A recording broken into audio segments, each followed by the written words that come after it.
دوستو یہ ایک تو جس بچے نے کل والی یا پرسوں والی میری ویڈیو کا جواب دیا ہے، اس کا تو اخلاق یہ ہے کہ اپنے مخالفین کو نور اللہ شوستری اور ہم نے تو آج تک جس ہمارے مولانا محمد یوسف لدھیانوی کا تو یہ اخلاق تھا، اور انہوں نے ہمیں یہی اخلاق سکھایا کہ مرزا خلیل قادیانی جو قادیانیوں کا سندھ کا سربراہ تھا، اس کے ساتھ 8 دن مناظرہ چلا شہداد پور کے اندر، میں بھی اس کا گواہ ہوں۔ اور اس کے اندر مولانا یوسف لدھیانوی صاحب خلیل قادیانی کو بھی کہہ رہے تھے بھائی میرے، بات سنو بھائی میرے، قادیانی کو سمجھا رہے تھے بھائی کہہ کر۔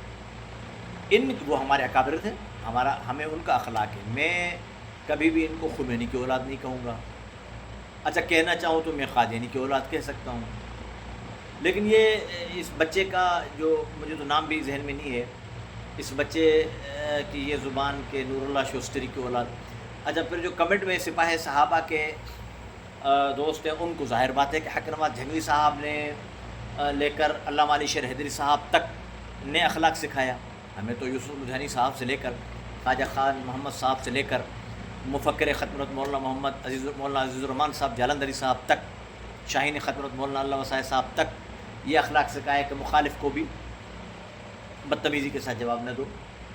تو انہوں نے جو باتیں کی کمنٹ میں سپاہ صحابہ کے دوستوں نے، کیا کہ اگر شیعہ کافر نہیں ہے، شیعہ سے تجھے اختلاف ہے تو اسے اپنی بچی دے دے۔ اب میں آپ سے پوچھتا ہوں کہ مولانا مسرور جھنگوی صاحب، یہ جو مجھے کمنٹ کرتے ہیں، یا چلو یہ جو تقریر کر رہا ہے بچہ، مولانا مسرور جھنگوی صاحب کافر ہیں؟ نہیں، مسلمان ہیں، عاشق رسول اور عاشق صحابہ ہیں۔ تو آپ اپنی بچیاں ان کو دے دو نا، ایک رات کے لیے دے دو۔ اور ایسے ہی مولانا اورنگزیب فاروقی صاحب کافر ہیں؟ نہیں، عاشق رسول ہیں اور عالم دین ہیں، عاشق صحابہ ہیں۔ میرا اختلاف ان سے کروڑ اختلاف ہے، ان کا مشن موقف میں نہیں مانتا، صحیح نہیں ہے، غلط ہے، لیکن وہ مسلمان ہیں۔ اچھا اگر آپ لوگوں نے مسلمان مانتے ہو تو جنہوں نے مجھے لکھا ہے ان کو دعوت ہے کہ ایک رات کے لیے مولانا اورنگزیب فاروقی کے پاس اپنی بچیاں بھیج دینا، ان سے نکاح کروا دیں۔ یہ کہاں کا فلسفہ ہے کہ اگر آپ کسی کو اچھا سمجھ رہے ہو تو اسے بچی دے دو؟ یہ اخلاق ہے؟ یہ آپ کو آپ کے سپاہ صحابہ کے لوگوں نے اخلاق سکھایا ہے؟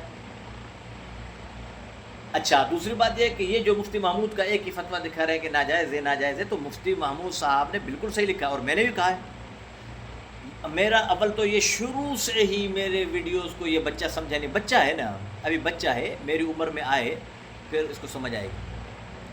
شروع دن سے میرا موقف یہ رہا ہے کہ علی الاطلاق شیعہ کافر نہیں۔ اگر پوری دنیا میں بھی شیعہ رہتے ہیں، بھلے پاکستان کے سارے شیعہ کو کافر کہو، یہ نعرہ نہیں لگایا جائے گا کہ شیعہ کافر نہیں۔ پھر بھی یہ لگایا جائے گا کہ پاکستان کے، اس کا مقصد انڈیا کے نہیں، بنگلہ دیش کے نہیں، فلاں کے نہیں، ان کو نکالنا پڑے گا، ان کو آپ کو کفر سے نکالنا پڑے گا۔ کیوں؟ کہ ان کے عقائد جدا ہیں۔ بات عقائد کی ہے، میری اور بحث ہی نہیں ہے نا۔ بات یہ ہے کہ جن کے عقائد ہیں وہ کافر ہیں، اور جن کے عقائد نہیں ہیں وہ 1000% آپ کہہ لو وہ کافر نہیں ہیں۔ آپ نے مفتی محمود صاحب کا یہ فتویٰ لکیر لگا کر تو رکھا ہوا ہے کہ ناجائز ہے، یہ تو میں نے سارے پڑھے ہوئے ہیں، اور ہمیں سب کن پڑھائے تھے، لیکن یہ کہاں گیا؟ مفتی محمود صاحب نے جو میں نے آپ کو دکھایا بھی صحیح کہ علی ولی اللہ وصی رسول اللہ خلیفۃ بلا فضل، آپ کہہ رہے ہو کہ ابو بکر کی خلافت کا منکر کافر، تو علی ولی اللہ کہنے والا کون ہے؟ ابو بکر کی خلافت کا انکار نہیں کر رہا؟ مفتی محمود صاحب تو کہہ رہے ہیں وہ کافر نہیں ہے۔ 5 وقت کھڑے ہو کر جو کہہ رہا ہے کہ لا الہ اشہد ان محمد رسول اللہ، علی ولی اللہ، وصی رسول اللہ، خلیفۃ بلا فصل، اس نے تو انکار کر دیا ابو بکر کی خلافت کا مفتی محمود صاحب۔ تو یہ فتویٰ مفتی محمود صاحب کا کیوں نہیں دکھا رہے ہو؟ تو یہ کن کی نشانی قرآن میں بتائی گئی ہے کہ اپنے مطلب کی بات کو بڑھاؤ اور جو مطلب کی نہ ہو انہیں چھپاؤ؟ یہ کس کی نشانی ہے؟ خود آپ سوچ لو، میں کیوں بتاؤں؟ اور دوسری بات، جیسے اس بچے نے یہ کہا کہ میں کیوں اکابر کو لاؤں، میں قرآن، ارے بھائی قرآن ماں کے پیٹ سے پڑھ کر آئے ہو، اور یہ تفسیر اور یہ جو بتا رہے ہو یہ کیا ماں کے پیٹ سے پڑھ کر آئے ہو؟ تمہیں کسی نے پڑھایا؟ مجھے یہ بتاؤ تمہیں کس نے پڑھایا اور انہیں کس نے پڑھایا؟ نانی سے نواسی سیانی نہیں ہو سکتی میرے بچے، میرے بیٹے، نانی سے نواسی سیانی کبھی بھی نہیں ہو سکتی۔ اور قرآن کے دلائل تو یہ پھر تم ان کو اہل حدیث حضرات جو ہمارے مسلمان بھائی ہیں پکے سچے، حنفی حضرات کی اور ان کی اختلافی اسی بات پر ہے کہ وہ کہتے ہیں کہ ہر بات قرآن میں دیکھو۔ قرآن کی تشریح حدیث میں سب سے بڑا میرا اختلاف سپاہی صحابہ سے سن لو، آخری بتا رہا ہوں۔ ایک تو 12-1 کا چکر چھوڑ دو فرقے بازی، مرزائیوں کے چکر ہیں یہ، ورنہ نہیں ہے کوئی خرابی۔ اسرائیل و امریکہ یہ سازش ہندوستان کی، جاگے رہنا حفاظت کرنا اپنے نبی کی شان کی، یہ میری شاعری ہے۔ تو یہ 12-1 کا چکر، اس پر پھر تفصیلی میں گفتگو کروں گا، نہیں ہے، غلط ہے، کوئی 12-1 کا نہیں ہے۔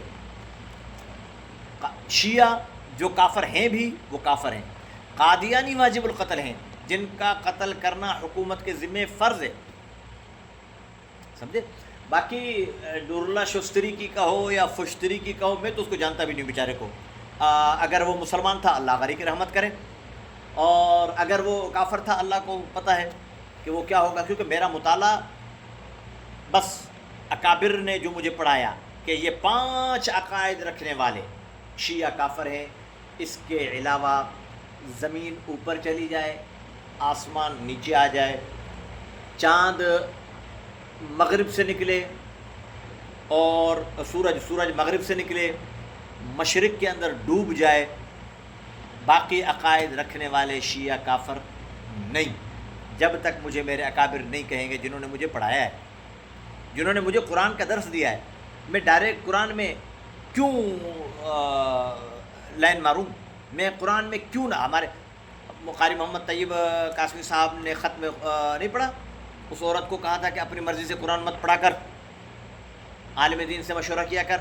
ہمارے علماء یہی ہیں، میں تو یہی لیغیظ کہہ کر جو گمراہ کو تم نے امت کو گمراہ کیا ہوا، اس کے ترجمے ہم نے اپنے اکابر سے سیکھے ہیں، اس سے شیعہ کافر ثابت نہیں ہوتا۔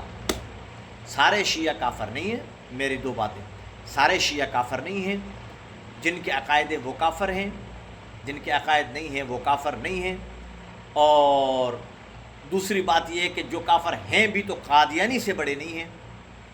تم جا کر جو کرو جو نہ کرو، پھر بھی اگر بات سمجھ نہیں آتی آ جاؤ، ہم آپ کو ٹنڈو آدم میں ہمارے آم چل رہے ہیں بہت زبردست، آپ کو آم کھلائیں گے اور فالسوں کا شربت پلائیں گے، یہاں بیٹھ کر بات کریں گے۔